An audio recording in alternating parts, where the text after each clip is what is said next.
Donc bonjour à tous, je suis ravie d'être avec vous ce matin. J'ai la lourde tâche de vous réveiller après la grande soirée d'hier. Donc je suis Florence Mathieu, j'ai créé une structure qui s'appelle AINA, où on est spécialisé dans la transformation des lieux de vie des personnes âgées avec une approche de design participatif. Ouais, je suis ravie d'être avec vous aujourd'hui pour se dire comment on peut donner la voix aux aînés et co-construire des lieux d'envie. J'aime beaucoup ce titre qui a été proposé par la FNADEPA. Aina, en mon malgache, ça veut dire la vie, et ça se rapproche du mot les aînés pour parler des personnes âgées. Ce qu'on cherche à faire, c'est finalement comment on peut redonner de la vie aux aînés, comment on peut faciliter leur vie quotidienne. Donc aujourd'hui, on va parler de lieux d'envie. Être résident en établissement, ça veut encore trop souvent dire vivre là. Ça, c'est quand on tape photo d'EHPAD sur Google. Est-ce que franchement, ça vous donne envie ? Qui a choisi ces couleurs ? Il n'y avait pas de police du bon goût ce jour-là, mais rassurez-vous, tous les matins, vous aurez peut-être la chance de prendre votre petit déjeuner à la même heure, sur le même plateau en plastique. Alors effectivement, quand on propose cette expérience de vie en EHPAD, quand je la propose à mes grands-mères, à mes parents qui représentent la génération des baby-boomers, ils me disent « non merci ». En fait, c'est le cas de 85% des Français qui souhaitent vieillir à domicile. On fait souvent des entretiens avec des jeunes seniors, en leur posant des questions sur l'EHPAD, et la réponse est souvent la même, tout sauf l'EHPAD. Pourquoi tout sauf l'EHPAD ? Parce qu'effectivement, c'est très loin de ce que c'est que d'être chez soi. Chez nous, en général, ça ressemble à quoi ? Une salle à manger, il y a 8 chaises, il n'y a pas des fauteuils en simili-cuir rose. La vaisselle, elle est stockée dans un vaisselier, elle ne vient pas dans un chariot en inox. On a 2 lustres, on est à l'échelle de notre corps. Chez nous, une chambre, en général, depuis qu'on a quitté le domicile familial, on a plutôt le droit à un lit double, pour plein de raisons d'ailleurs. Une salle de bain, on peut avoir des salles de bain qui sont tout à fait accessibles, avec des vrais matériaux et qui ne se réduisent pas, où la douche ne se réduit pas à un trou dans le sol. Alors effectivement, quand on passe de l'un à l'autre, effectivement, ça donne un peu le ton de pourquoi les personnes veulent vieillir à domicile. Donc ça pose la question, si on veut changer, on sait que l'EHPAD est une vraie réponse. Il y a des personnes qui sont plus capables de rester chez elles pour plein de raisons. Elles sont isolées, leurs enfants sont loin, elles ont peu de services à proximité, elles ont atteint des niveaux de dépendance qui sont trop importants. Et donc ça montre la nécessité de l'EHPAD, mais par contre ça pose la question, donc si on inversait la tendance et si on se donnait comme objectif de rendre les EHPAD désirables, et si on se donnait comme objectif de se dire oui, les personnes peuvent se sentir chez elles dans ces lieux-là, malgré la dépendance. En fait, l'enjeu, comme dans tout projet, c'est de se dire comment on est à la frontière de 3 cercles. Est-ce que c'est désirable ? Est-ce que c'est faisable ? Est-ce que c'est viable ? Oui, c'est faisable de reconstruire demain un établissement de 90 lits, avec 30 lits par étage, tous reliés par des longs couloirs avec des chambres de 20 mètres carrés. Est-ce que c'est désirable ? Est-ce que dans cet établissement qui sera construit demain pour les 50 prochaines années, vous tous, vous aimeriez vieillir dans ce lieu-là ? Et donc nous, l'élément sur lequel on pousse les établissements, c'est de se dire la première question, c'est qu'est-ce qui est désirable ? L'objectif, ce n'est pas juste de créer une liste au Père Noël, c'est bien de rentrer dans des principes de faisabilité et de viabilité, mais prendre cette question de la désirabilité comme premier point d'entrée. Alors des difficultés, c'est qu'est-ce qui est désirable pour des personnes âgées ? Comme vous voyez, là, moi, je suis un peu plus branchée bébé qu'EHPAD. Je ne suis pas encore en âge de rentrer en établissement. Et vous tous, il n'y en a aucun qui est prêt demain à rentrer en établissement. Alors, si on veut créer des choses désirables, qu'est-ce que ça demande ? Ça demande de prendre le point de vue des usagers, des personnes âgées, et de co-construire avec eux des lieux d'envie. On ne peut pas, nous tous, là, quand on est pleinement vaillant, imaginer qu'est-ce que ça veut dire de rentrer en établissement. Il faut partir du point de vue des usagers. Et pour ça, on utilise une méthode qui s'appelle le design centré sur l'humain. Le design centré sur l'humain, qu'est-ce que c'est ? C'est des méthodes de départ qui viennent plutôt du monde industriel, face à des chiffres qui sont assez forts. Sur 30 000 nouveaux produits qui sont lancés chaque année, environ 95% échouent. Et pourquoi ? Parce que 40% des organisations ne parlent toujours pas à leurs utilisateurs finaux quand ils imaginent de nouveaux produits. Et finalement, le monde industriel s'est dit plein de fois, on développe des solutions, on passe des années à développer des solutions, puis une fois qu'on les sort, on était sûr d'avoir bien compris les attentes des usagers, mais finalement, on en est très loin. Et donc, c'est comme ça que se sont développées toutes les méthodes qu'on appelle les méthodes de design centrées sur l'humain, en se disant comment on va intégrer tout au long d'un processus d'innovation, quel qu'il soit, les usagers pour s'assurer qu'on est au plus proche de leurs attentes. Et finalement, dans le secteur médico-social, il y a un vrai enjeu, parce que nous-mêmes, en général, on n'est pas les utilisateurs de ces lieux d'hébergement qu'on propose, à intégrer les personnes elles-mêmes. La CNSA a lancé en 2019 un vaste appel à projet qui s'appelait « Innover par le design » dans le secteur médico-social et qui a commencé à mettre en valeur l'impact de ces méthodes dans le secteur. Donc le design centré sur l'humain, qu'est-ce que c'est? C'est à la fois une méthode et une culture. La culture de prendre le point de vue de l'usager, la culture de s'autoriser à être créatif, à tester des choses, et puis une méthode. Derrière une méthode, il y a des étapes et un process qu'on peut suivre. On a un challenge là, comment on pourrait rendre demain les établissements désirables? Et c'est de se dire, avant de tout de suite trouver des solutions, il faut déjà bien comprendre c'est quoi les attentes et les aspirations des personnes. Et ça, c'est l'étape 1, comprendre les envies et aspirations des personnes. Donc pour comprendre les envies et les aspirations des personnes, il y a plein d'outils qu'on peut utiliser. Le premier, ça paraît bête et méchant, mais c'est aller à la rencontre des usagers. S'autoriser à s'asseoir à leur table, à rester 40 minutes, leur poser des questions. Comment vous avez vécu votre entrée ici? Qu'est-ce qui est le plus difficile? Comment vous vivez votre temps des repas? Et en fait, avec ça, on apprend plein de choses et parfois on ne s'autorise pas à prendre ce temps-là. Dernièrement, on a accompagné un établissement où on encourageait les équipes à aller faire des entretiens avec des résidents.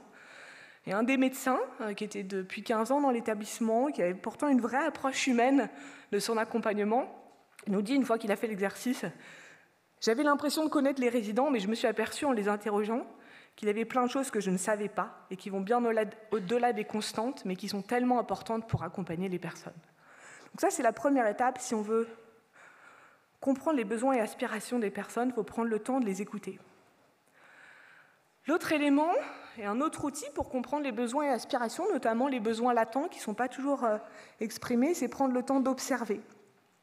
Ça, c'est un projet qu'on a fait sur les repères en établissement. On s'aperçoit qu'il y a plein de personnes qui se perdent dans les établissements, il faut le comprendre. On passe peut-être d'un appartement ou d'une maison de 100 mètres carrés et on arrive dans un établissement qui en fait 5000. Alors oui, il y a des longs couloirs dans lesquels on se perd. Et parfois, les personnes ne sont pas toujours capables d'exprimer pourquoi elles se perdent, qu'est-ce qui se passe. Juste en prenant le temps d'observer, on comprend plein de choses. Là, vous voyez, ces personnes, elles sont voûtées, elles ont le regard vers le bas. Mais en fait, tous les éléments de signalétique, on ne le voit peut-être pas trop, là, il y a un élément de signalétique en haut, tout petit, pour indiquer les toilettes, la personne qui est dans l'ascenseur, le chiffre qui indique le numéro de l'étage est bien au-dessus de sa tête. Donc ça, c'est un autre outil de se dire comment on prend le temps d'observer pour comprendre les besoins. L'autre outil, c'est de se mettre à la place. Comment on se met fondamentalement à la place des personnes et on vit leur expérience. Notamment, il y a un établissement qui est dans la salle ici présent, qu'on a accompagné. La première étape, c'était de se dire on va passer 2 jours dans votre établissement avec mes collaborateurs et on va vivre comme les personnes. Donc vous allez nous servir le même déjeuner, le même petit déjeuner, nous réveiller la nuit, comme les veilleurs de nuit le font. Et déjà, en se mettant réellement à la place, en faisant cet exercice, on comprend plein de choses sur quels seraient les points d'amélioration et de changement dans la structure. Se mettre à la place, ça, c'est un exemple du CHU de Brest, où les professionnels se sont mis en simulateur de vieillissement et ont expérimenté le fait de se dire, quand j'ai la DMLA, je suis en fauteuil roulant et je mange un repas mixé, quelle est mon expérience? C'était un élément très fort pour cette équipe.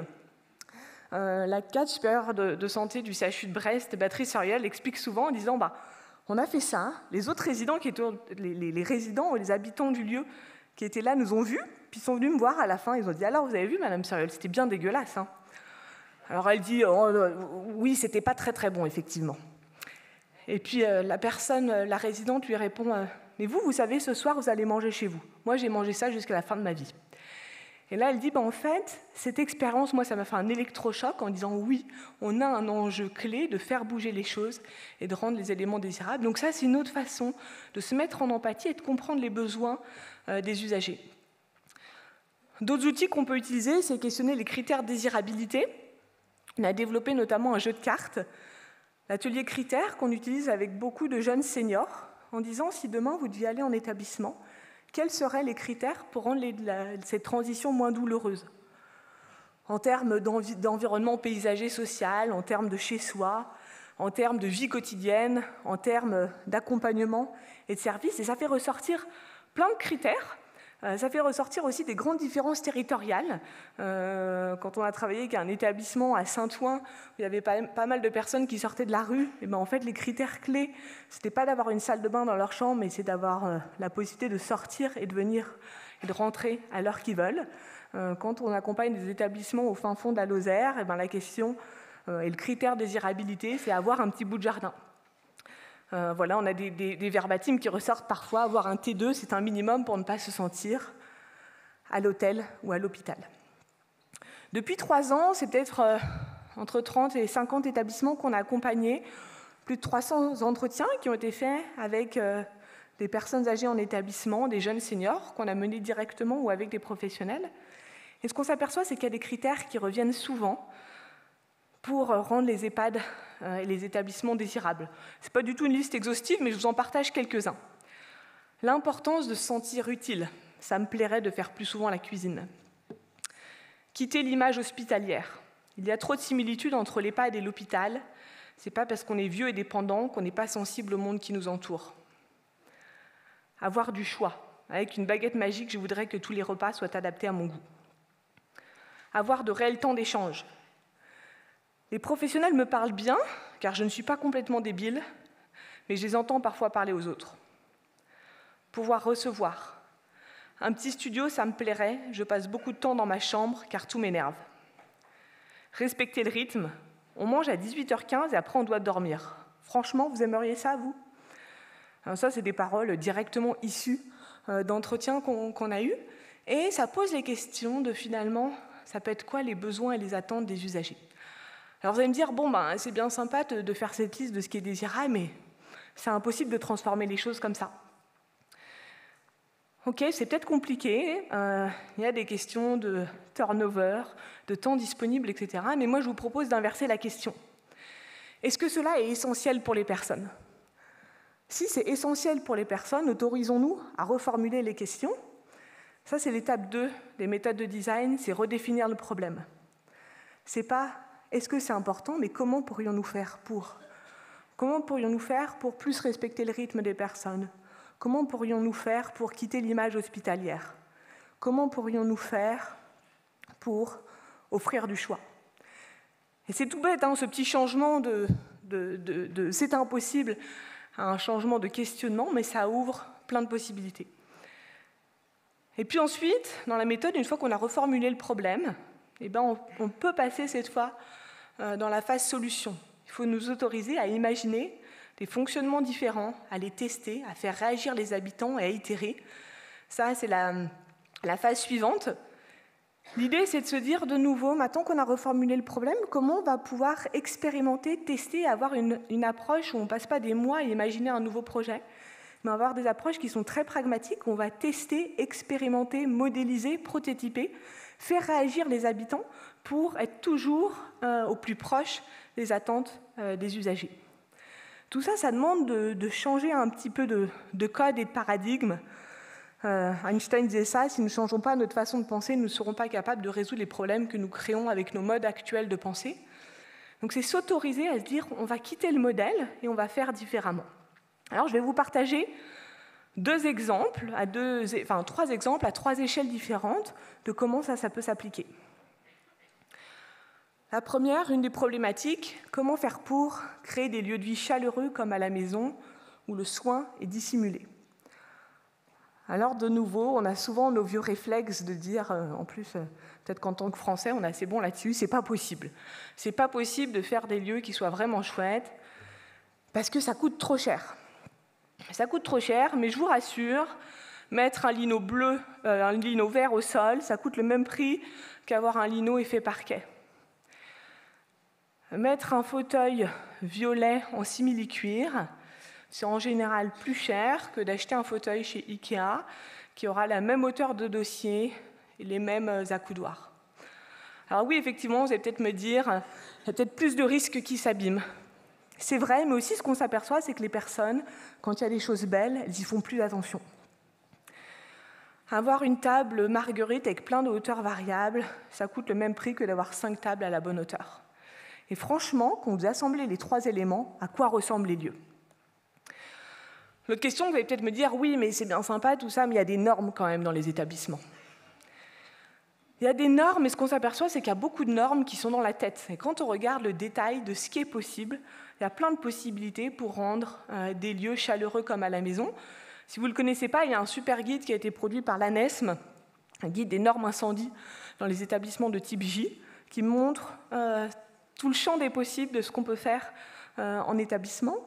Ça rappelle aussi que, par exemple, en type J, la chambre est considérée comme le domicile individuel des personnes et qu'à ce titre, aucune contrainte incendie s'y applique. Ça pose cette question finalement des droits et des libertés. Être chez soi, c'est avant tout faire ce qu'on veut quand on veut, et on s'aperçoit que finalement, parfois, on met beaucoup de limites sur ce qui est possible. Ça pose la question, a-t-on vraiment le droit d'interdire ? Donc ça, c'était ma question initiale, c'était comment faire pour créer des lieux de vie qui soient chaleureux comme à la maison. Là, je vous montrais juste les freins qu'on nous expose souvent.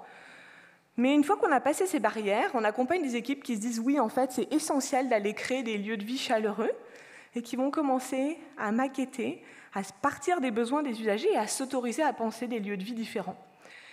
Et donc pour ça, pour aider les équipes à se projeter, on a développé différents outils de maquettes où on va aider les équipes à se projeter, à prendre un plan, à prendre du mobilier imprimé en 3D à la bonne échelle et à s'autoriser à maqueter des aménagements différents. L'objectif de cette approche-là, c'est de se dire, en fait, parfois, c'est difficile pour des résidents, pour des professionnels, de se projeter dans un plan. On a du mal à vraiment s'imaginer, on ne s'autorise pas à gribouiller, à tester des choses. Là, les équipes peuvent tester, aménager, prototyper. La co-construction, on l'a fait certes avec les habitants, mais on l'a fait aussi beaucoup avec les professionnels, parce qu'en fait, c'est important que les professionnels, à la fois, eux aussi sont des usagers des lieux, puis c'est important qu'ils puissent eux-mêmes comprendre toutes les contraintes et tous les enjeux, toutes les questions d'usage pour ensuite permettre que ces lieux vivent réellement. Donc ça, c'est des exemples de ce qu'on appelle de prototypage d'aménagement intérieur, où les professionnels vont se projeter dedans, puis ensuite on va pouvoir faire réagir des habitants qui vont pouvoir dire non, moi ce lieu-là, j'aimerais plutôt qu'il soit comme ça, qu'il ressemble à ça, là j'aurais pas la place de passer, etc. Donc ça va nous permettre de co-construire des lieux. Dernièrement, on a eu une expérience assez amusante là-dessus. Une équipe qui travaillait sur une question d'un petit salon, puis quand ils présentent ça à des personnes, ils avaient une table basse, ils disent « mais pourquoi vous avez mis une table basse ?» Parce que c'est un salon. Puis les personnes âgées réagissent en disant « oui, mais chez nous, à la campagne, soit on est assis au salon dans un fauteuil, soit on est assis autour de la table de salle à manger, mais on n'a jamais eu de table basse. » Voilà, ça, c'est des outils très concrets qui permettent de les faire réagir et petit à petit d'imaginer des lieux qui leur ressemblent. Donc c'est comme ça notamment qu'on a accompagné le groupe SOS dans la transformation de plusieurs espaces qui ont été autoconduits par les équipes. Et puis on arrive à passer de lieux qui ressemblent à ça c'était le hall d'accueil d'un des établissements au départ, à ça, un lieu qui est transformé, ça a été 100% fait et géré en interne. On s'aperçoit qu'il y a plein de petits détails qui font la différence, les luminaires, le sol, le choix du mobilier, etc. Puis aussi, il y a une question d'usage. Alors là, on ne le voit pas, c'est à droite de la photo. Mais finalement, les usagers ont dit, en fait, nous, ce qu'on aimerait, c'est pouvoir recevoir notre famille, leur offrir un café, leur offrir un thé, leur offrir de quoi boire. Et donc, finalement, c'est à la fois l'espace qui s'est transformé, mais l'usage de l'espace, avec aussi tout un élément de mise à disposition de boissons pour les habitants du lieu et leurs familles. Donc ça, c'est ce qu'on peut faire à l'échelle, en utilisant cette approche-là et cette méthode-là, à l'échelle de l'aménagement. Maintenant, je vais vous parler d'une autre échelle, à l'échelle plus architecturale. Et notamment, une des questions qui revient souvent, c'est comment faire pour offrir aux personnes de réels espaces privatifs où elles se sentent chez elles. Ça, c'est la question qu'on peut se poser quand on reconstruit un établissement et qu'on est en phase où finalement on a le champ des possibles, on part d'une page vierge. Et donc, la première question, c'est que de nouveau, il faut quitter un tout petit peu les barrières. Si on se dit, un des éléments qui revient souvent, c'est de se dire, tiens, un établissement, c'est forcément tout connecté par l'intérieur. Quand on connecte tout par l'intérieur, ça pose plein de problématiques de repérage. On crée des vrais labyrinthes. Et il faut savoir qu'un établissement qui se construit, a à peu près entre 20 et 25% de la surface qui est dédiée aux circulations. Donc une fois qu'on s'est dit ça, on se dit, en fait, si on veut radicalement changer le modèle, est-ce qu'on pourrait s'autoriser à ne pas tout connecter par l'intérieur? Et donc, on va pousser les équipes à s'autoriser à penser des modèles de construction d'établissements qui sont différents, à s'autoriser à prototyper pour réinventer le modèle. En se disant, on va partir d'une donnée. Si on veut que notre projet soit faisable et viable, on va partir sur 55 mètres carrés par résident. Maintenant, si on veut que notre établissement soit désirable, il faut que les choses soient à l'échelle des personnes. Donc il y a peut-être deux façons de le faire. Soit les personnes ont un vrai espace privatif avec un studio de 33 mètres carrés, soit les personnes vivent dans un espace qui est plus à l'échelle humaine, sous forme de colocation, avec 5-6 habitants et des espaces privatifs de 25 mètres carrés. Ça, c'est non négociable parce que c'est ce qui est désirable pour les personnes. Donc ça, on va pousser les équipes. On utilise un atelier qu'on a développé, atelier Lego. Le principe, chez chaque picot de Lego, ça correspond à un nombre de mètres carrés. Donc on part d'une banque de Lego de 55 mètres carrés par résident. On dit les espaces privatifs en bleu foncé, c'est des éléments sur lesquels on ne rogne pas, soit à 33 mètres carrés, soit des petites colocations avec des chambres de 25 mètres carrés. Maintenant, qu'est-ce qui nous reste? Et quand on prend les autres couleurs, le rouge c'est les espaces techniques, le vert les espaces collectifs, comment on remodélise et comment on s'autorise à penser différemment?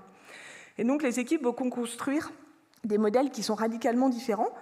Ce qui est intéressant dans l'approche et dans le fait de prototyper, c'est qu'on implique directement les équipes à faire des choix, à s'autoriser et pas juste dire on fait la liste au Père Noël de on voudrait des espaces techniques et de soins plus grands, etc.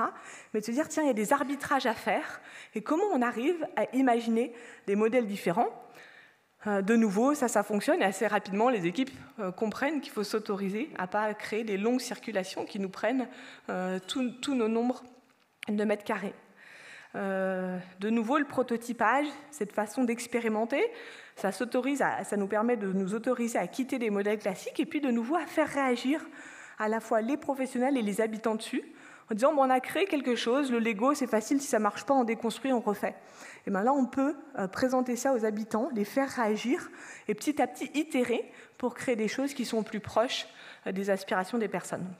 Donc c'est notamment comme ça que le CHU de Brest, qui avait un projet de reconstruction de 400 lits, a complètement transformé son modèle. Vous avez peut-être vu dernièrement des articles paraître, parce qu'il y a eu pas mal de communication la semaine dernière sur ce projet-là, où la moitié de leurs lits sont reconstruits sous forme de maisonnées de 7 personnes.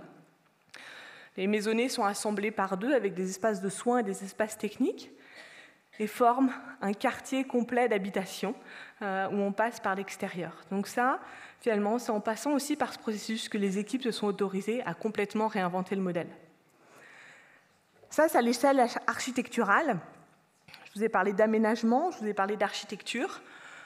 On peut aussi se dire, quand on n'a pas de projet d'aménagement ou qu'on n'a pas de projet architectural, comment juste, à l'échelle de comment on accompagne les personnes, on peut s'autoriser à faire changer les choses. Typiquement, je disais tout à l'heure cette question du choix. Comment faire pour offrir aux personnes du choix au petit déjeuner? Et ça, c'est un exemple d'un établissement de Vive-3-Bourgogne qu'on a accompagné là-dessus. Ils se sont dit, en fait, ils ont fait tout un questionnaire auprès de leurs habitants sur les droits et libertés, puis ils se sont aperçus qu'il y avait un vrai frein, c'est que les personnes ne pouvaient pas choisir ni l'heure, ni le lieu, ni le contenu de leur petit déjeuner. Ils ont reformulé cette question-là, et après ils se sont dit, qu'est-ce qu'on pourrait faire? Si on commençait à faire différemment, au premier étage, on a des petits salons qui sont inutilisés. Si on s'autorisait à faire un petit déjeuner un peu plus sous forme de buffet, à ne pas faire juste notre tournée de chambre avec des plateaux, et à proposer à ceux qui le veulent de venir sur une plage horaire élargie, choisir ce qu'ils veulent dans un salon commun. Et l'idée, c'était de dire on ne va pas travailler pendant des semaines et des mois à construire le projet, pour en fait s'apercevoir de plein de difficultés, mais on va tester, on va expérimenter. C'est ça le propre des approches de design, c'est de se dire comment on passe tout de suite à l'action, on prototype, on expérimente. Et donc ils se sont dit, on va commencer par ça. La semaine prochaine, on va tester au premier étage, un jour, de faire différemment le petit déjeuner. Puis normalement, je montre une petite vidéo, mais on était un peu juste en temps. Ce qu'ils expliquent, c'est qu'ils ont fait un premier matin test, puis ça a tellement bien marché qu'ils ont réitéré qu'un deuxième matin test. Au fur et à mesure, ils ont dû s'adapter en disant « tiens, il faut peut-être qu'on modifie notre horaire de travail, notre organisation, etc. » Mais finalement, le fait d'expérimenter et de prototyper en live leur a permis de voir à la fois tout le retour et l'impact positif sur les habitants, et de petit à petit faire évoluer les choses. Puis c'est comme ça qu'ils ont complètement réinventé à la fois le petit déjeuner et puis leur organisation de l'ensemble de la journée, parce qu'en fait, quand on repense l'organisation du petit déjeuner, ça repense l'ensemble du rythme et du déroulé de la journée. Ils l'ont fait à un étage et puis dans les autres étages. Derrière tout ça, ce que je vous explique, c'est qu'il y a un objectif, c'est comment on recrée un cercle vertueux. Si on crée des établissements plus désirables, on aura plus de bien-être pour les habitants, moins de troubles. Il faut savoir que 80% des troubles du comportement sont liés à l'environnement lui-même. Des familles qui sont plus en situation de culpabilité, des équipes qui sont moins stressées, qui ont plus de temps, ça donne plus de sens au travail et la possibilité d'attirer de nouveaux talents. Ce petit point-là, des équipes qui sont moins stressées, qui ont plus de temps, ça peut être surprenant, mais souvent, quand on commence à initier ce type de transformation, c'est un des premiers points qui revient. L'exemple de la mutualité française bourguignonne. Sur le petit déjeuner, au début, ils disaient « non, mais ça va être trop compliqué, là, on est bien rythmé avec notre plateau par chambre ». Puis à la fin, eh ben, c'est ça l'élément qui ressort, c'est finalement, on a plus de temps. Parce qu'en fait, les personnes, il y a moins de troubles du comportement à gérer, on respecte plus le rythme de vie des personnes, et à la fin, on a le sentiment de gagner du temps. Tout ça, ça implique non pas de faire plus, parce que vous n'avez pas les moyens de faire plus, mais de s'autoriser à faire autrement, de prendre de nouvelles lunettes, de prendre un nouveau filtre, celui de cette question de désirabilité, comment on crée réellement des lieux d'envie, on change nos façons de faire. Et tout ça, ça a un impact fort sur les résidents, avec des lieux de vie qui se transforment. Ça, c'est de nouveau un exemple du groupe SOS. On a accompagné plusieurs établissements en même temps. C'est un autre établissement qui a transformé ces espaces.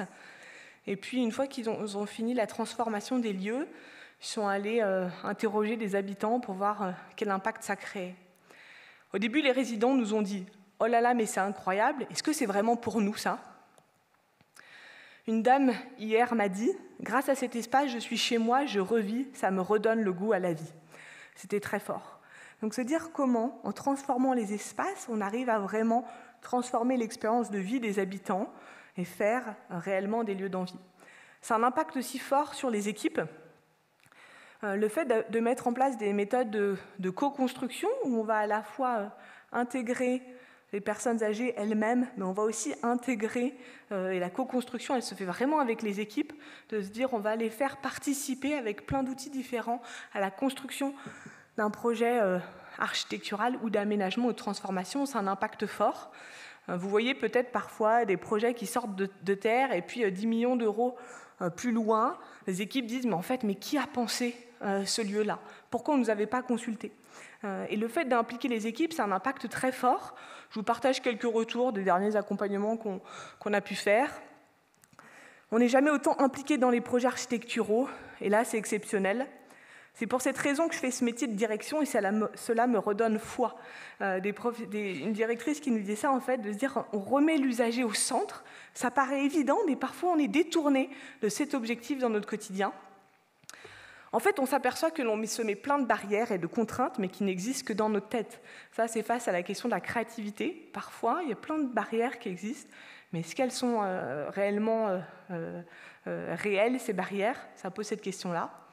Et puis finalement, derrière tout ça, le fait d'avoir une approche itérative, c'est une approche finalement ludique qui nous fait avancer concrètement et qui aide les équipes, peu importe d'où elles viennent, peu importe leur expérience, à se projeter. Et notamment, par exemple, sur ces questions d'aménagement, à faire des groupes de travail avec tout type de professionnels, de la direction à la SH, à l'agent technique. Tous n'ont pas la même vision d'un lieu, tous ne sont pas capables de lire un plan, etc. Et le fait d'avoir ces approches très pragmatiques, ça va les aider à se projeter dans les lieux. Alors peut-être que vous dites, bon, c'est sympa tout ça, mais maintenant, comment on passe à l'action si on veut changer les choses? Donc je vous partage quelques outils qu'on a pu créer pour accompagner la co-construction des lieux d'envie. Donc tout d'abord, j'ai co-créé avec Fanny Serres, qui est architecte, Atome, l'Académie de la transformation de l'habitat et de l'offre médico-sociale. On s'est aperçu que parfois aussi il y avait un enjeu de faire monter en compétence les établissements pour leurs projets de transformation, en s'appuyant sur cette question de transformation domiciliaire et d'approche de co-construction. Et donc on a créé plusieurs parcours de formation liés à l'architecture, l'aménagement intérieur et la culture. L'autre élément, c'est qu'en fait, on s'aperçoit que très souvent, les freins à la créativité, c'est que les personnes pour être créatifs, il faut être inspiré. Et pour être inspiré, il faut aller voir ce qui se fait ailleurs, dans d'autres structures, dans d'autres établissements. Et donc pour ça, on a mis en place les cafés d'inspiration. Le principe, c'est que c'est un vendredi par mois, le 3e vendredi, de 13h30 à 14h30. Vous vous connectez, puis vous allez découvrir un exemple d'un établissement qui s'est transformé en France ou à l'étranger. C'est librement accessible à tous, et ça permet de donner un peu d'élan et de se dire « Ah, mais en fait, finalement, il y en a d'autres qui l'ont fait, donc pourquoi on ne pourrait pas le faire chez nous ?» Et puis, pour tous ceux qui s'intéressent à la question du chez-soi, est-ce qu'on peut être chez soi en EHPAD ? On organise aussi avec Atome, le 2 décembre à Lyon, un colloque dédié à la transformation domiciliaire des établissements, où il y aura plein de partages d'expériences. Là, je vous relate différents exemples, mais là, ça sera des équipes de terrain qui parlent et qui montrent comment elles ont initié leur transformation. Voilà, on a aussi pas mal d'outils et de publications qui existent, notamment les 2 dernières qui sont sorties là, en début 2025. Un guide d'aménagement intérieur des lieux de vie collectifs pour le secteur du grand âge et du handicap. C'est un livre que vous pouvez trouver directement sur Internet et qui donne plein d'outils assez concrets pour se dire comment on peut transformer nos espaces spatialement, les réaménager, tout en prenant en compte les questions de contraintes, de désirabilité, d'usage, d'ergonomie des situations de travail, tout en créant des lieux qui donnent envie. Et puis un autre livre qui est aussi librement accessible en ligne, sur une idée pratique pour transformer son établissement en véritable chez-soi. C'est un livre qui est organisé sous forme de comment faire pour plus respecter le rythme des personnes, comment faire pour quitter le code hospitalier, etc. Puis vous verrez que derrière ces comment faire pour, on partage pas mal d'exemples concrets de solutions qui peuvent se mettre en place. Alors maintenant, j'espère que je vous ai donné un tout petit peu envie. Je suis sûre qu'il y a déjà plein de choses que vous faites dans vos établissements, plein de choses qui sont mises en place. Hier, je parlais avec plusieurs directeurs et on voit qu'il y a plein de projets qui évoluent avec vraiment cette envie de créer des lieux de vie désirables. Et ben, c'est de se dire, ceux qui n'ont peut-être pas commencé le chemin, comment on l'entame, ceux qui ont déjà commencé, comment on va peut-être plus loin, avec un objectif et une boussole, et si on imaginait des lieux de vie où nous-mêmes aimerions vieillir.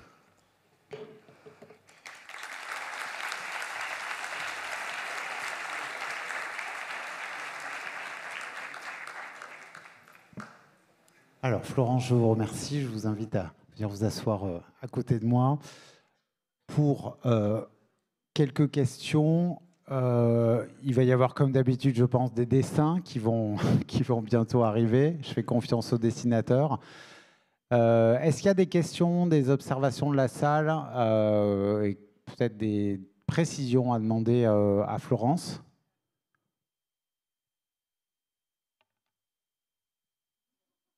Oui, monsieur.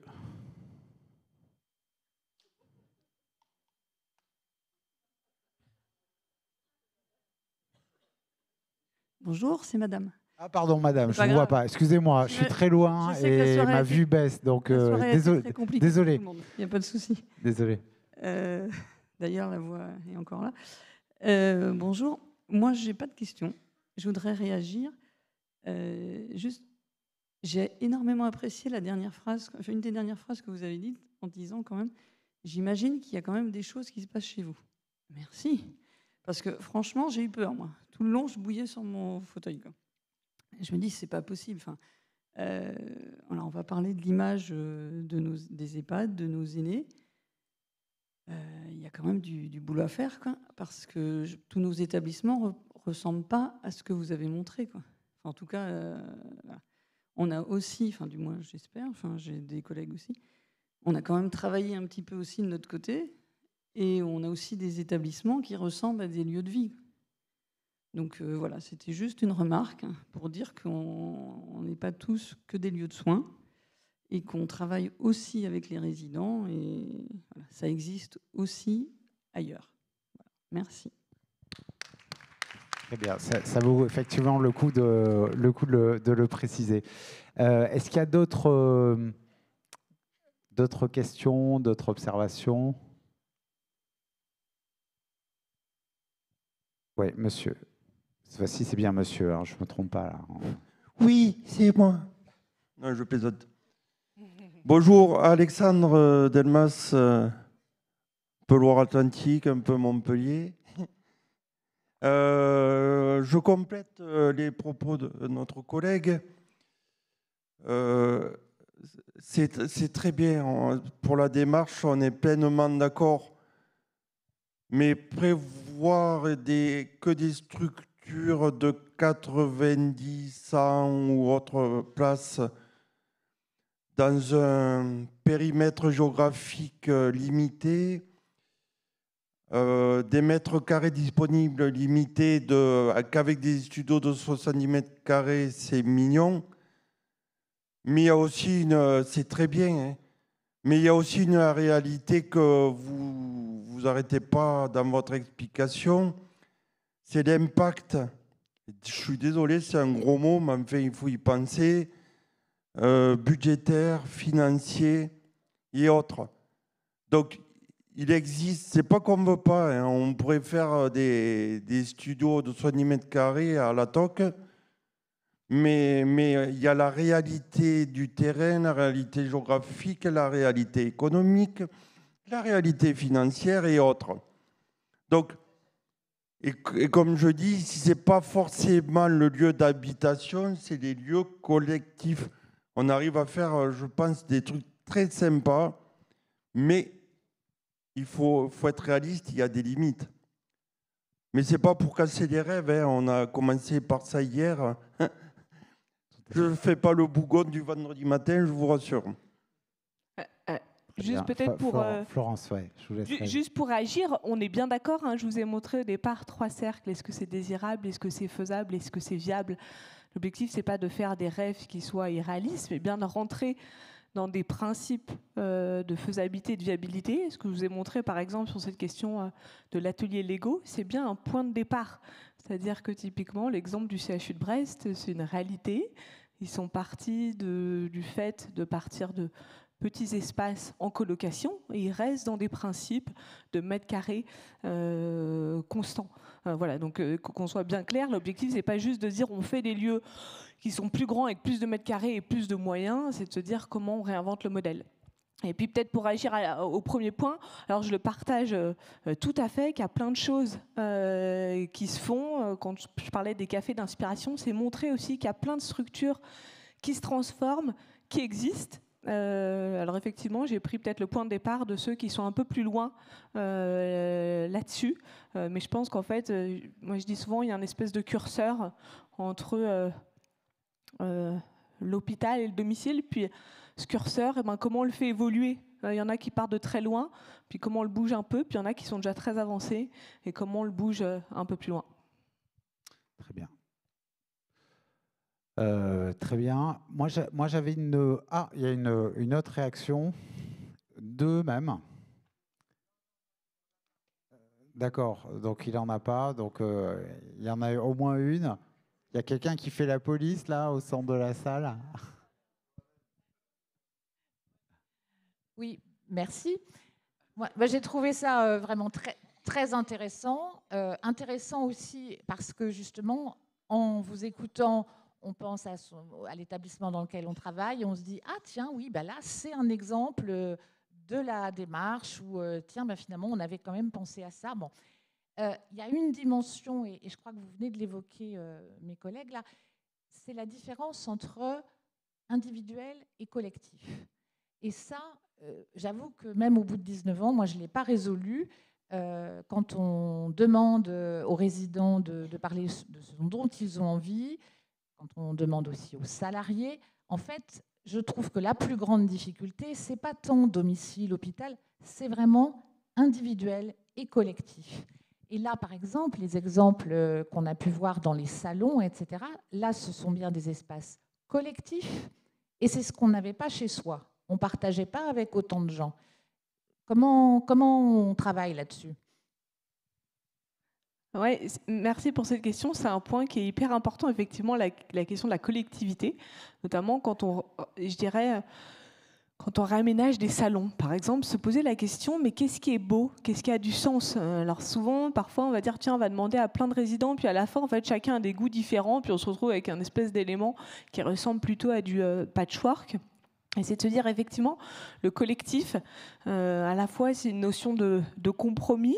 Et donc, typiquement, sur cette question de comment on va choisir une esthétique du collectif, nous, on part sur plusieurs principes. Le premier, c'est pour que ça fonctionne, il faut qu'il y ait une cohérence esthétique. Pour qu'un lieu soit beau, il faut qu'il y ait une cohérence. Donc, si on commence à juste faire le patchwork de plein d'individus différents qui expriment des choses différentes, on va arriver à avoir quelque chose qui est très patchwork.